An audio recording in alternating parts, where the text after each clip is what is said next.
I am really excited about today's video because I am exploring drugstore brands. I don't know about you, but I really haven't explored too much in the drugstore world. I just did a Revlon and it was so-so. The overall look I wasn't excited about, but that could have been my fault. Maybe I chose the wrong blush, whatever. Moving on to the next. Today I'm doing Wet n Wild. Wet n Wild I really have not done much on in my life, and it's a brand I actually never really heard about until I discovered the YouTube beauty world maybe 5 years ago. And Tati talks about it a lot, Kathleen Lights talks about it a lot, and my CVS is totally redone itself, and instead of being on a crowded dark end cap, it now has a wall. So I picked out a couple of things. So I'm the Hooded Lid. Welcome to my channel. If you want to see me do almost a full face of Wet n Wild, it's about to happen. You guys, my last video, well, it'll be 2 videos back probably. I was so upset with how the color was changing from shot to shot, where I wasn't even doing different shots. And I was ready to quit because I can't seem to get a good look, and I don't know why. On iMovies it all looks great, and when it gets rendered to YouTube it all looks orange, it looks awful, it's so depressing. And I have a different camera setting today, and I have very high hopes, please God, that it's finally going to look the way I want it to look. So fingers crossed for that. If it looks a little different, that's what it is. This is going up either way, because I'm not shooting it again. I'm starting with Buff Beige in the foundation. The foundation I've had for some time, and I quite like it. It's just, you know how it is. If you're a foundation freak like me, you find something else and you forget about this. And that's what happened. Also, this does have an unpleasant smell. It smells, I don't know, like a petroleum product somehow. Not in a great way. I'm going to try this with a brush, if I have. Yeah, I do. I'm going to try this with a brush. Just for shits and gigs.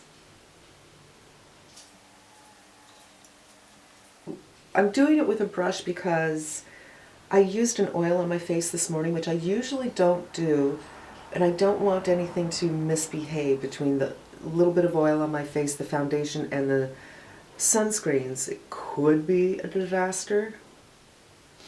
It blends in so nice, but that smell is so not great smell.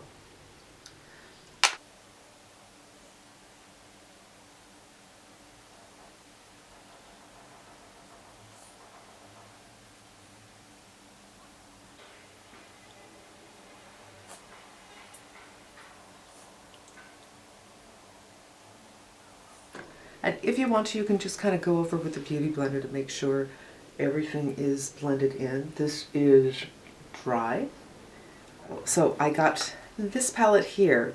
I did break into these last night and swatch them, and these are some really pretty shades. What I didn't realize was the only mattes are these 2 on the end. Everything else is satin to shimmer. And oh wow, it really looks different now in the light than it did last night.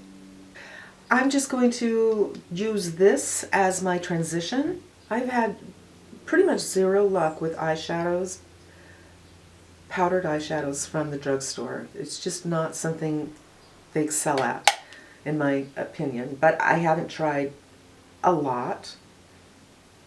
And my lids, of course, are wet. I didn't powder them, so this is going to take a little blending. I just kind of want to pull everything back, recede the hood, and for that, this is a good color. Blender to blend that. If you've never been here before, thank you so much for visiting. I hope you decide to stay, maybe even subscribe. That would be fabulous. Okay, I'm done with pitching. Now my disclaimer. My eyes are crepey. This eye has a fat pad right here, and it protrudes. So on the other side of the fat pad, it's always darker because it's casts a shadow, and it seems that powder accumulates there, although it may not.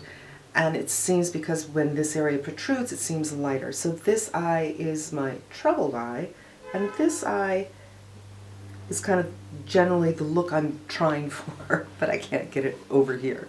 I'm going to do this color, which is so beautiful, all over the lid. And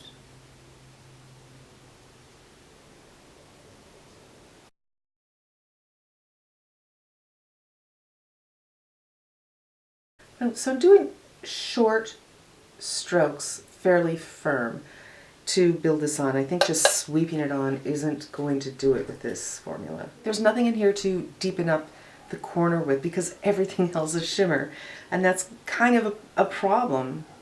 So I guess I'm just going to go back in with that transition and kind of deepen up into the crease. Let's see how that works. Or maybe this is just going to be a two-shade wonder.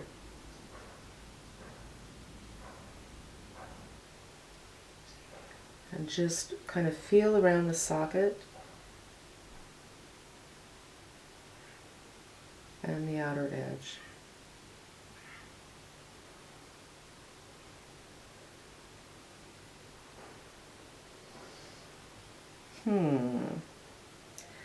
There's nothing wrong with the powders. It's just that I feel that more mattes would have been better. Just take a big fluffy brush and kind of work this around very nicely. It blends so nicely though, I have to say. I'm going to try this cream one on the inner corner because I really don't know what else to do. But the shadows are performing fine. That's not the problem. I'm going to clean my hands and then do my under eyes and my eyebrows, and I will be back. Oh, actually, I'm not going to be back because I got some brushes, my first brushes from this brand, which name I cannot remember. I've always been curious about their small detail, but it comes in a set, and I'm not interested in the other brushes in that set. But I thought these are for your eyes, but I thought they might be good for your concealer. So I kind of want to give this a try. That way I don't have to wash my hands before I start my concealer, which is always a good thing, saves me a little time. So I'm going to just put a little bit of my Giorgio Armani under the eyes and take the smaller one and see. So that pretty much blended in a second.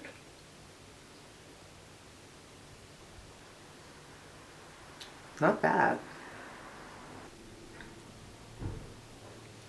Okay, more exploration with this brush is required, but I'm liking so far. Before I pat on my face, I want to do a blush, and I'm into creams, you probably know that. And I thought this was a nice color. When I swatched it on my hand last night, though, it looked like a glitter bomb. But we're giving it a try. I'm going to do my usual, instead of putting it on my face, pick it up with a duo fiber and see what happens.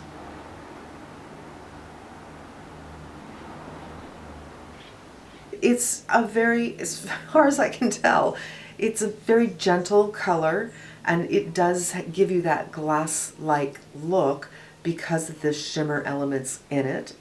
It's pretty, but I'll be checking in another mirror and we'll come back with a conclusion on it. Before powdering under the eyes, I'm just going to use this larger brush to smooth out anything. My bronzer brush. My bronzer. This, again, even though this is clear and you can see it in the drugstore, it wasn't until I opened it up last night that I realized this is, look at that shine. This could be a highlighter. And you can see where I swatched it and where I got worried. But we're going to do it anyway. This is not a dense brush, thankfully. And let's see.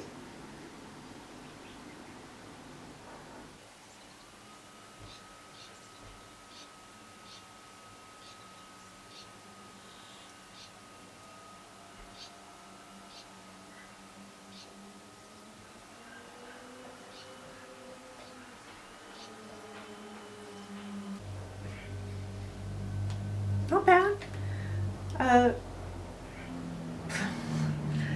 I'm not so sure about the color on me, honestly. But I'm not sure of the color of anything I'm wearing today, so that doesn't mean anything. And let's try some highlighter. If there's one thing I've heard very consistently about this brand, it's that their powder blushes and their highlighters are beautiful. But last night when I was at the drugstore, there was only one powder, and it didn't look like it'd be a good color for me, so I decided to do the cream because I do love a cream. This, they only had 3 or 4 colors, and I'm not so sure. This color might be pretty light for me, but the other ones were more like the color of the highlighter, way, way, way too dark. So let's give it a try. Especially because my face is looking a little darker, or just different than it normally does. But, you know what? This looks pretty. I just like to buff it in a little bit so there's no line.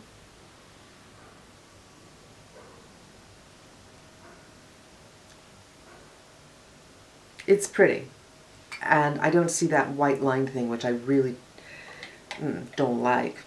And mind you, I already have glow going on from the blush, well, and everything. The bronzer is glowing. And I always like to highlight in between the eyes because I think it opens everything up to have a little lightness there. A little tight lining.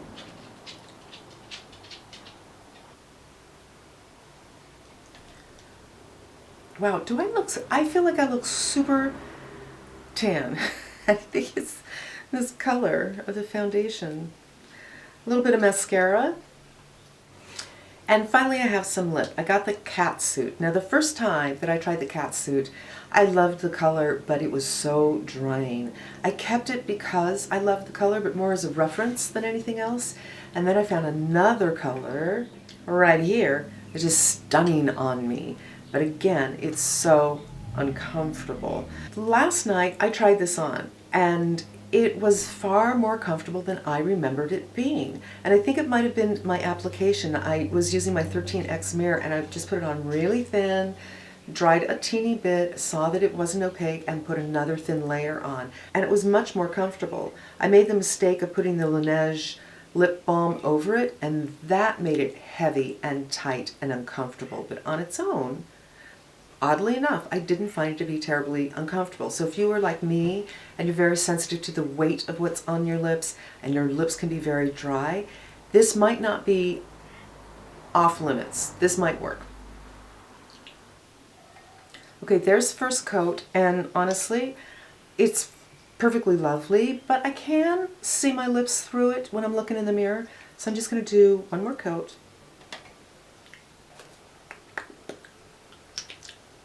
There it is. Oh, I forgot my eyebrows. I'll be right back. All right, and there it is. Full face, except for my concealer. Full face of Wet n Wild. And I think it looks very nice. I really didn't have any problems, but let's hit one by one. Foundation, I think it's beautiful. It goes on very well. It leaves a satin to natural finish. It smells odd, like a petroleum byproduct. If you can, some people say paint thinner. I don't really get that, but it's odd. But if you're looking for an inexpensive foundation that looks beautiful on the skin, I think you can't go wrong with this one. This palette, I think these eyeshadows, the mattes are very, very nice. They blend it out fine. I do wish, as a palette, there was a little more matte in there because all the other shades are at least satins, but they're very pretty shades. And I think you could get, if you had another palette for a couple of mattes, you could get many, many looks out of this. So I used that blue color today, but this green is so pretty too. And it's neutral with more earthy colors. I like it so far. I think it's worth taking some more time with. No complaints, no complaints. The bronzer, I forgot to look in the other room. I'll be right back. For the last couple of months, this has been my bronzer of choice. It has a luminous finish, which is fine for me because most of my foundations are luminous, and it would make sense. It would look weird to have a matte bronzer on top of a luminous foundation. This, to me, is a little too much. A little too much as far as that it could almost be a highlighter on some skin tones. I mean, look at my finger. Can you see how that's shiny? Look at that. But that is either an eyeshadow or it's a highlighter for a darker skin tone. Even though I used a very fluffy, undense brush, it's a little too much. So this, no. But I think they do have other bronzers that are worth taking a look at, and I might.